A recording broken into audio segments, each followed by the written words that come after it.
আজকের এই যুবদল কর্তৃক আয়োজিত সিদ্ধান্ত মানুষের মধ্যে কম্বল বিতরণ অনুষ্ঠান আয়োজন করেছে হাজার ব্যক্তিগত যুবদল এবং এরা দলের প্রতি কমিটমেন্ট। আবার সংকটে, জাতীয় সংকট, জাতীয় দুর্যোগে ওরা সাধারণ মানুষের থাকার পাশে থাকার যে ইচ্ছা প্রকাশ করেছে সেটা সত্যি একটি খুবই ভালো উদ্যোগ। আর সেই সুযোগে আপনাদের সাথে আমার একটা ইন্টারাকশন হওয়ার সুযোগ হয়েছে। আমার পাশেই বসে আছেন আমারই অভিভাবক, আপনাদের এই অঞ্চলের অন্যান্য পরিবারের মানুষ, সরকার পরিবারের যোগ্য উত্তরসূরি, বীর মুক্তিযোদ্ধা, একটা মহানগর বিএনপির সম্মানিত যুগ্ম আহ্বায়ক, অত্যন্ত গুরুত্বপূর্ণ যুগ্ম আহ্বায়ক যারা মুজিবুর রহমান মঞ্জু ভাই আছেন এক সময়কার এই থানার যুব দলের প্রেসিডেন্ট, ছাত্র দলের প্রেসিডেন্ট, মহানগর বিএনপিতে সম্পৃক্ত ছিল, আগামী দিনে আরো বৃহত্তর পরিসরে নেতৃত্ব দেবেন আমার অত্যন্ত স্নেহের লিটন। আছেন এই 14 নম্বর ওয়ার্ড বিএনপির সংগ্রামী সাধারণ সম্পাদক স্নেহভাজন হুমায়ুন, আছেন আলম, আছেন হান্না, আছে বাদল, আছে রাজীব, ছাত্র দলের আলমগীর আমার সামনে দাঁড়ানো, আরো অনেকে আছেন, সাগর আছেন, সবাইকে অ্যাড্রেস করছি না। কিন্তু বিষয়টা হচ্ছে যে বাংলাদেশ জাতীয়তাবাদী দল, আপনারা বিএনপির নাম শুনেছেন, খালেদা জিয়ার দল, তারেক রহমানের দল, জিয়াউর রহমানের দল। দেশে যখন সংকট হয়েছে, যে দেশে যেখানেই দুর্যোগ হয়েছে, সাধারণ মানুষের যেখানে কষ্ট হয়, এই দলের নেতৃবৃন্দ আপনাদের পাশে থাকতে চায়, অতীতও ছিল, এখনো থাকতে চাই এই কারণে যে আমরা রাজনীতি করি, সাধারণ মানুষের প্রতি আমাদের দায়িত্ব রয়েছে। আমি জানি আপনাদের অনেক কষ্ট আছে, দ্রব্যমূল্যের দাম যেভাবে বেড়েছে তাতে জীবন নির্বাহ করাটা কঠিন। আপনারা সাধারণ মানুষ, খেটে খাওয়া মানুষ, কষ্ট হয় সংসার চালাতে, তার মধ্যে আবার প্রাকৃতিক দুর্যোগ, অর্থাৎ শীত, প্রাকৃতিক বিপর্যয় তো আছেই, আমাদের সেটা ফেস করতে হবে। আমাদের যুবদলের ছেলেরা, বিএনপির ছেলেরা সবসময় আমাদের পাশে থাকতে চায়, কাছে থাকতে চায়, সামর্থ্য অনুসারে আপনাদেরকে সহযোগিতা করতে চায়।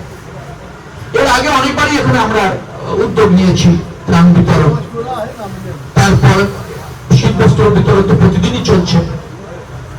সাধারণ মানুষের যেখানে দুঃখ কষ্ট সেখানে বিএনপি উপস্থিত থাকতে চায়।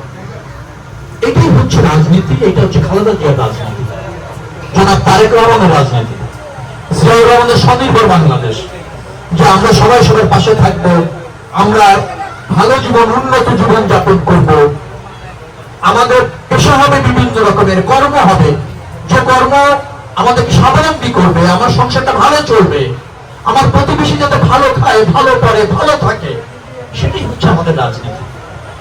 এই যে যারা বড় জ্যেষ্ঠ মানুষ এখানে আছেন, আমি দেখতে পাচ্ছি যে আমার মায়ের বয়সের চেয়ে বেশি বয়স হবে, উনি আছেন, বসে আছেন, সেটা দেখলে বোঝা হয় যে কষ্ট হয় সংসার চালাতে, স্বল্প আয়, দ্রব্যমূল্যের দাম বেশি, সারাদিন কাজ করে যে টাকাটা পায় তাদের সংসার চলে না, বাচ্চাকে একটা ভালো খাবার দেওয়া যায় না, একটা ভালো কাপড় দেওয়া যায় না।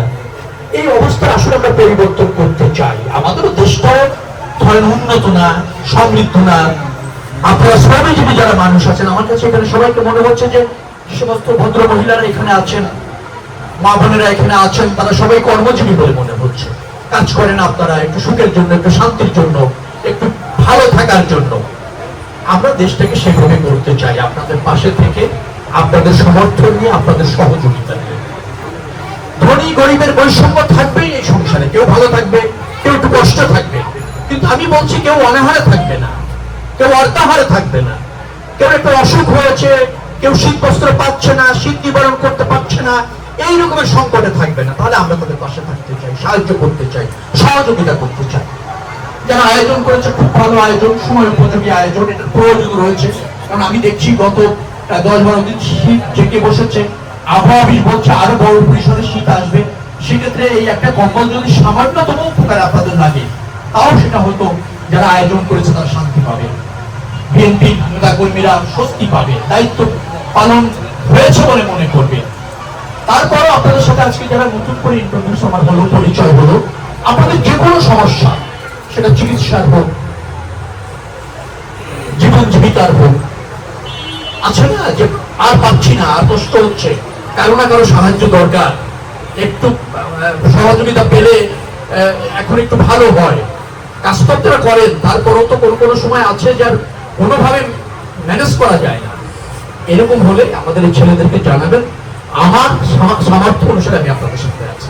আমি যদি জানি যে আমাদের কোনো বোনের, কোনো ভাইয়ের, কোনো মায়ের, কোনো বন্ধু এরকম একটা বিপদ, এরকম একটা সংকট, সেখানে সে পারছে না, নিশ্চয়ই নিশ্চয়ই আপনারা আমাদের নেতাকর্মীদের পাবেন এবং আমাকে পাবেনই।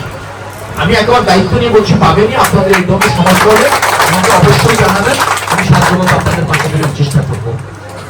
আপনাদের ব্যক্তি জীবন সুন্দর হোক, ভালো হোক, আপনারা আমার জন্য দোয়া করবেন। আমি সবসময় আপনাদের পাশে থাকতে চাই, আপনাদের কাছেও দোয়া চাই, যাতে সুখে দুঃখে সংকটে সমস্যায় আমরা একে অপরের পাশে থাকি।